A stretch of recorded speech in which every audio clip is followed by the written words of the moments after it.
Welcome back, everyone, to Empower Your Teen. I'm Emma B. Perez. Now, today we're going to be talking more about gap year programs. And for this discussion, I have brought in Charlie Taibi. He's the CEO of Year On, a gap year program that combines service learning, skill building, and professional opportunities for high school graduates. Originally from Long Island, Charlie now lives in San Francisco. And he says he's become extremely skilled at pacing his apartment during shelter in place. He's worked in education for over a decade and thinks that gap years will become more prominent in the coming years, not only for high school graduates, but for anyone who wants to take time to build confidence and clarity for the future. I couldn't agree more with that. Welcome, Yes. Charlie. Thanks for being here. Thanks so much for having me. All right, so before we get into the questions, would you mind sharing your story with us? How is it that you came to do what you do? Sure. So as you mentioned, I grew up on Long Island in New York, and where I'm from on Long Island, I think that a lot of people have kind of this predetermined path where, we go to school, through high school, we go to college, maybe somewhere in the tri-state area. And then, you get a job in New York City, you do maybe well for yourself, then, you have your apartment in the city, maybe you're really successful and you have your house out in the Hamptons. It just feels very cookie cutter. And a lot of people go into kind of the finance world. And for me, I wanted to follow that path. As a young person, I was just like, hey, I'm going to do what everybody around me is doing. So I went to college, I majored in accounting, and I applied to one of the big four as my job out of college, and I did not get that job. So I was crushed. And I decided, well, I don't really know what I'm going to do now. So I had actually studied abroad in China during the Olympics, and I decided to go back. And I did what a lot of foreigners do when they're in China, and I decided to teach English for a little while. I took an intensive Mandarin course and to learn Chinese, and then I taught English for a bit, and I very serendipitously just kind of plopped into the education world, and it was amazing. The school that I worked for there was a startup. They were bringing technology to the classroom, and I was able to grow with that startup for a few years. And China is an amazing place. I was able to learn a lot about myself and a lot about, another culture there. And after that, I moved over to San Francisco and I went through an entrepreneurship program. I was thinking about starting my own business. And at the end of that program, the person that ran it, who's a very prominent venture capitalist here in Silicon Valley, said, hey, you have a decision. You can, either we'll fund your startup with a little bit of seed money, or you can come work for me. And I was going to build a startup that was around the education space. So this seemed like a pretty good idea to have someone with that clout as your boss. And so I decided to run that school for a little while. And it was really amazing what I learned about myself, but really about what education really is during that time, because entrepreneurs are really focused on a singular problem and then they really geek out about it. And like its essence was you're really learning about this problem and you're self-directing yourself to figure out, how can I solve this? Or, how can I add to it? Or what isn't going well right now? What can I maybe do better? And that for me is kind of fundamentally, education, where we should see it going. We should want people to really get super jazzed about, something that they're passionate about and something that they want to dedicate their lives to. So I did that for a little while, and then someone knocked on my door and said, hey, Charlie, there's this really cool startup, and they're thinking about how students after high school can go into the world without going to college. And I decided to join that startup. And a few years later, I took over as CEO, and that's how Year On was born. So, as you mentioned, Year On is a pretty broad program, and we do that for a reason. It's 3 phases where students go abroad, service learning. I went to a Jesuit college, so there's a lot of Jesuit influence in the program, a lot of discernment, thinking about who you are and where you want to go in life. There is the service learning piece, and then students learn personal and professional skills.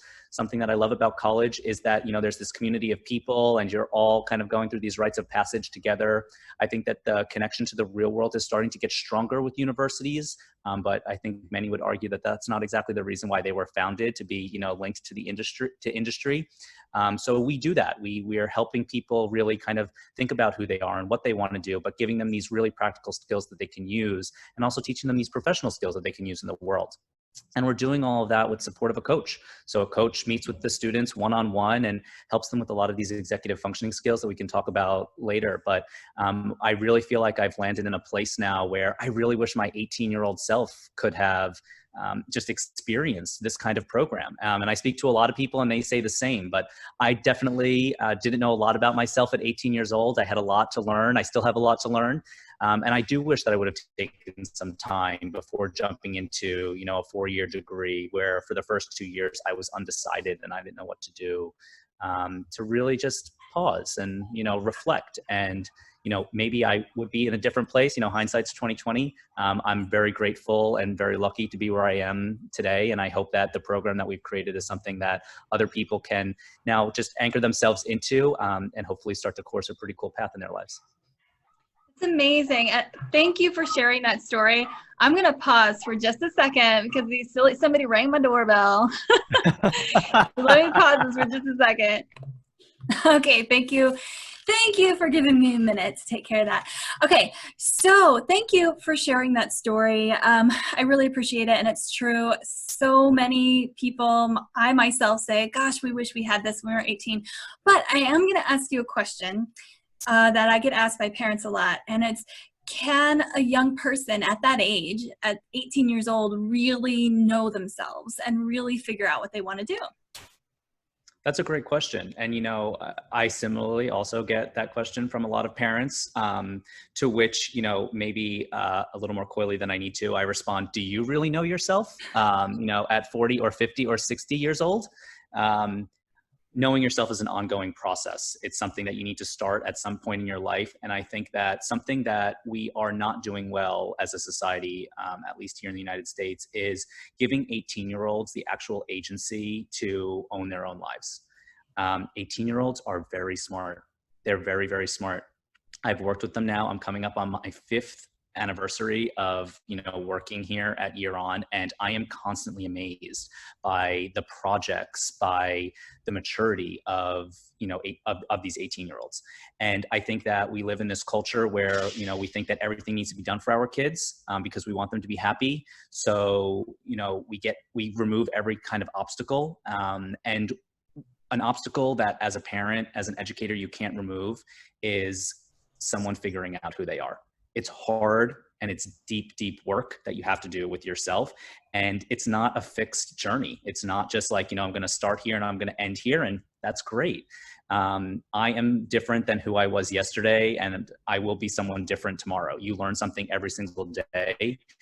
And I think that what we do need to do is set a foundation where students feel empowered to explore themselves and, are okay with failure and are okay with this kind of rapid testing that they can do during their lives to explore what they're interested in and design their own lives, even if it doesn't look like what you thought it was going to look like. And you know what? For Charlie now, in his 30s, that might be different when I'm in my 40s and my 50s. And I think that really becoming okay with that is something that has taken me a long time, and I think takes everyone a long time. And I think the earlier we can start that, the better. Yeah, I love that. I love that. Thank you. Another thing that I like to think about is when someone gets the chance to go through the process of learning how to check in with themselves and see if things are in alignment and how to adjust. The sooner you can learn that in life, the better it'll be along the way, because you won't hang on to something when it's not right. You'll know when you need to adjust and shift and learn who you are now at 40 instead of 30, So I love that. Thank you. Okay. So I do want to get into a little bit more about your program in a minute, but before we do, you mentioned on your website, and I love this, you have rechristened soft skills into power skills. Can you tell me a little bit about that and why you did that? Sure. I think that there's this trend in higher ed right now, and I believe it was the president of Dartmouth and the founder of edX, who were amongst the first that started to talk about the rebranding of soft skills to power skills. And of course, we have this dichotomy, right? Soft skills and hard skills. And for a very long time now, for the past decade, maybe more, we've seen this emergence of STEM.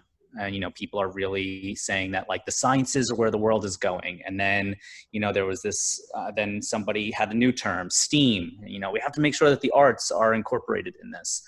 And I think that when people look at, oh, well, what is my job going to be after college? They always talk about these hard skills. And what people are starting to forget is that it doesn't matter what hard skill you have if you are not a critical thinker, if you don't know how to collaborate with someone else, if you're not a good communicator, if you don't know how to problem solve. Like the hard skill is something that will always have a shelf life, right? We never imagined that maybe, today in 2020, we'd be able to have drag and drop websites back, in 2003.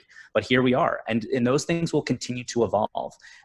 So will these, soft skills, which is why we think that they need to be rebranded as power skills. We think that these are things that shouldn't be, the B players. They should be front and center. They should be, if not in line with the hard skills, they should be even higher than the hard skills, because that should be the foundation that you're building off of. Because then it doesn't matter what you need to learn. If you have the power skills, you're going to be able to learn them, and it'll benefit you for your entire life, no matter what field you're in. Yes, exactly. So on your website, you also mentioned foundational skills. Can you talk about how those are different from power skills? Sure. I think that there's a lot of overlap between the two, actually. But if we have to really give a definition to both of them, when I think about foundational skills, I think about all the things that kind of get us up and moving every single day, right? So, how do I take care of myself? How do I build healthy habits? What are the things that I need to do for me, like setting goals and making sure that like I'm setting this plan for myself that then I can then actualize. Whereas the power skills are all the things that will really push that forward. They're the things that you're going to lay on top of those foundational skills that, regardless of where you are going to help you in life. Awesome. Thank you. And I love that your program focuses on this, because these are things that are often not taught in school, but they're so important for just, living, a healthy life, and being successful in life, whatever that means to each individual person. So this is what I like to talk about with gap years. This is an opportunity to acquire these skills. So can you tell us how someone acquires these skills during a gap year? Sure. It's a big question. And, I think that my short answer is you have to want to acquire the skills. I think we see a lot of people, and this is, not dissimilar from going to university.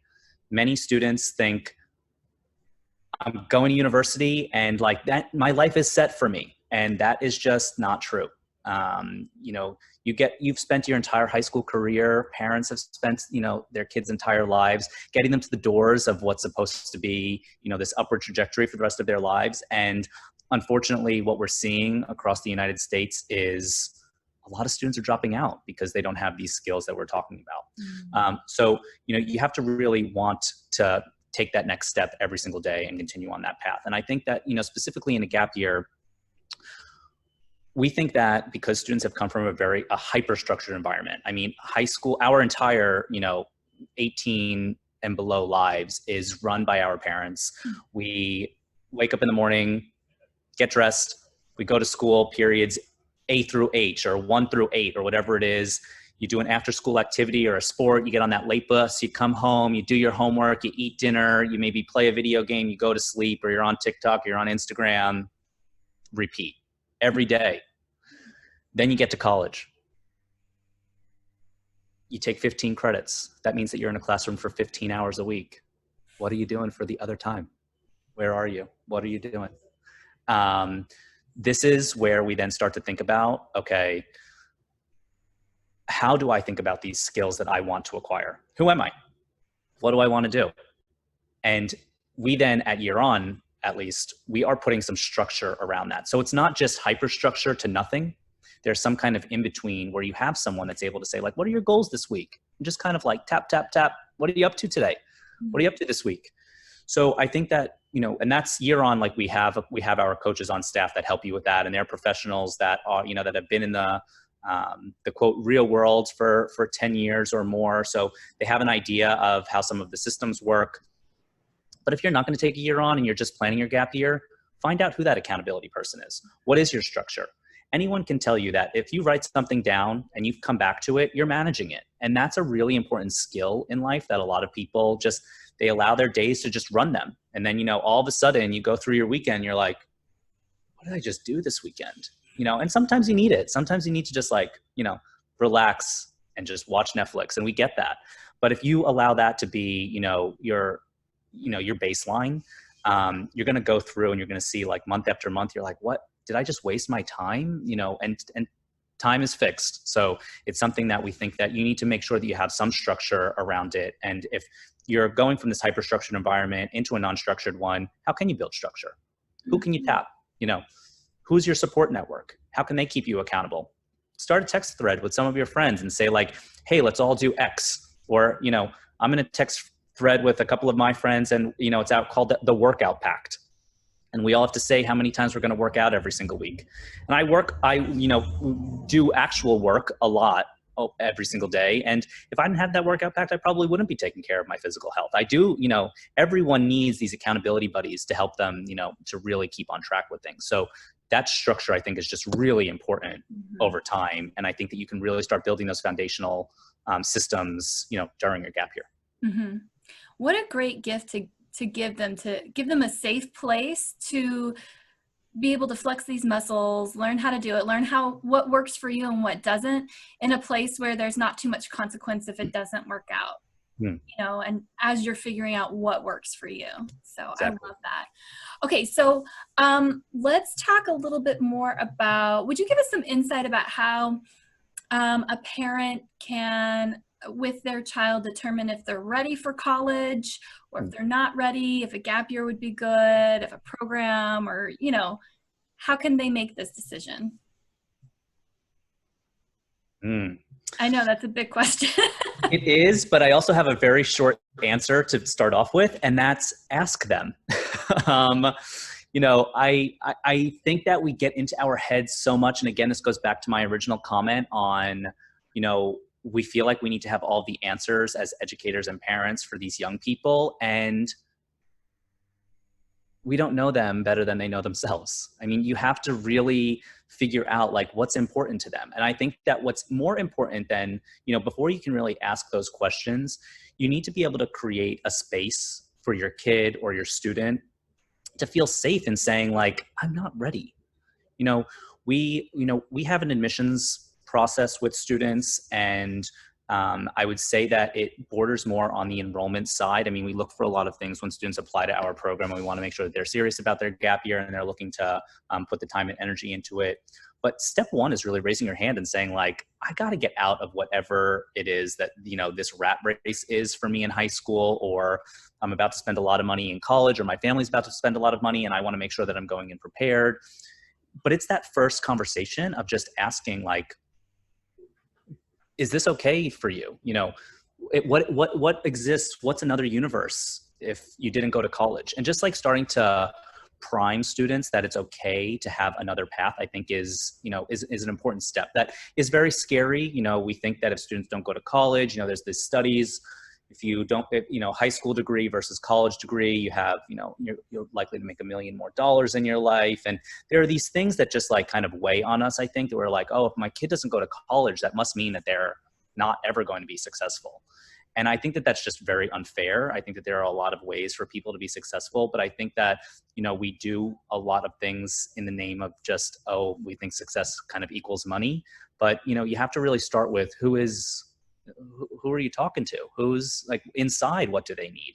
And start to ask them those questions. So that's my short answer to that, which maybe wasn't that short, but, we have to expand on that. And, you do see that, you've set up this great home environment and your student is thinking to themselves, I don't know if I want to go into college, a 4-year college, a 4-year private, public, community college. I want to take a gap year. You're starting to really, you're at that stage and they know that like the world is my oyster and my parents will love me no matter what.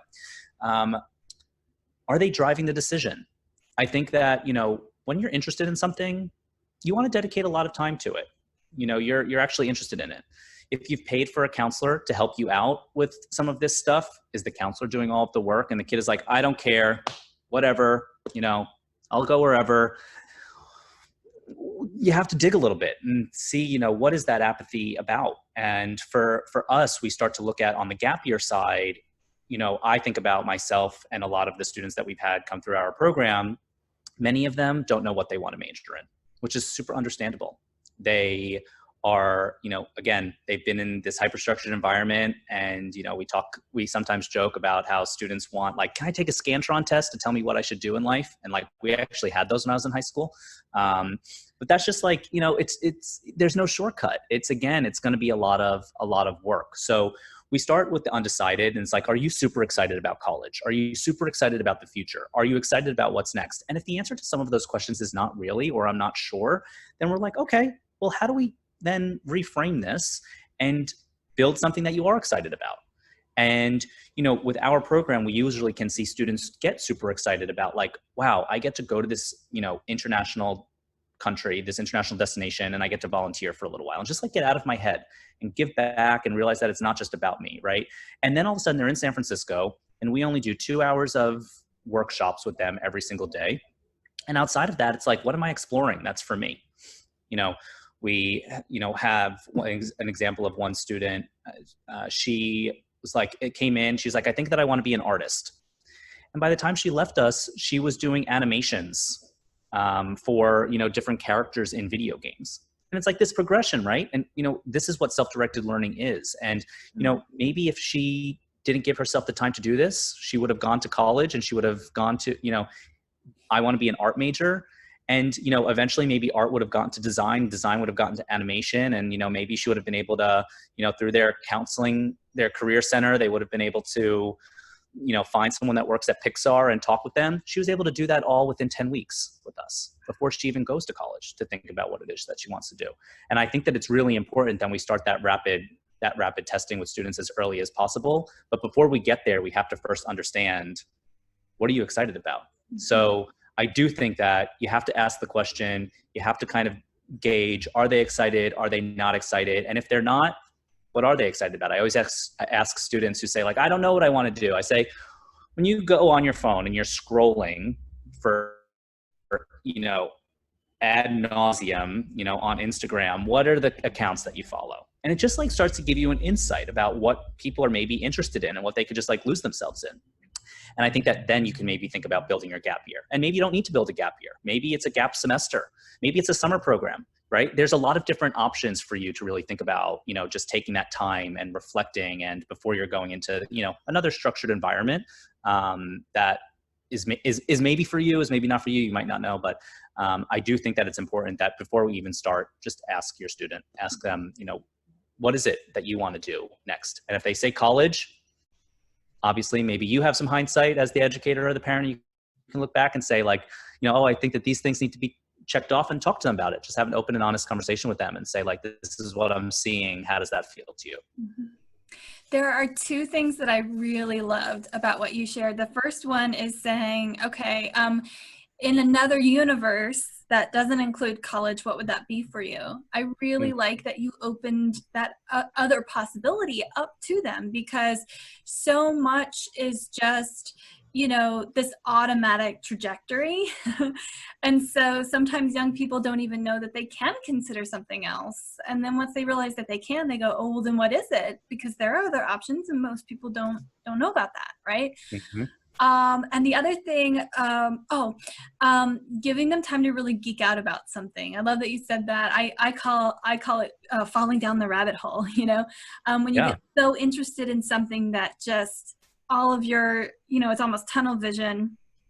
I think that's so great, because young people rarely get the chance to do that. With everything that they have to do in high school, they rarely have the time for that. And if a young person happens to have an interest or an aptitude in the subjects in school, then that might indicate, something for them to do. But if it's something different than that, then they're not going to know what they want to do, because they haven't had the chance to really to really explore that, to really fall into that. So giving them the time, like you said, over a year, over a semester, over summer, to just let them follow their interests, self-direct learn, is so powerful, because they also find internal motivation, and they, yeah, it can just make a world of difference. So I love I that. Okay. agree.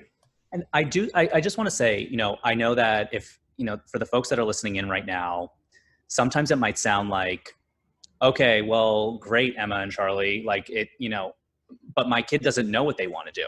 Like they have no idea. So where should they start? And I think that is where, the structure can, be very helpful for people, where, think about, like, go online, and like the internet is an amazing resource. And, have them write down, like, what if you were to go to college tomorrow, because you're planning on going to college in the fall, maybe, now we sit, in May, you're going to go to college in the fall. What are the majors that you think you want to have? And maybe it's like, oh, well, I don't know. And it's like, okay, well, if you had to take a guess, just 5. And then can you go on LinkedIn, and can you find people that do that, are in that field? And can you talk with them, right? Can you just do some Googling and do some research on it? Can you, go to meetup.com and find that meetup in artificial intelligence, or, design or designing, and see what that's like. I mean, there's just so many ways for you to do that. So just know, I know that it kind of sounds like, oh my gosh, they're talking about these like very philosophical things. Like there are very tangible ways that you can get this done. And like, you can go to the Year On blog. We have a lot of this stuff. Emma, I'm sure that you have a lot of this stuff as well. Like these very practical solutions for how to do this. Yeah. So don't feel like it's just, we're talking in the clouds here. Like all of this is very possible. We've been in operations for 5 years now. We've seen over 300 students go through our program, and a lot of them come out and they're just like, wow, confidence, clarity, and direction is where I'm at. So I think that it is possible. Just don't be discouraged. Absolutely. Yes. Thank you. Thank you for adding that on there.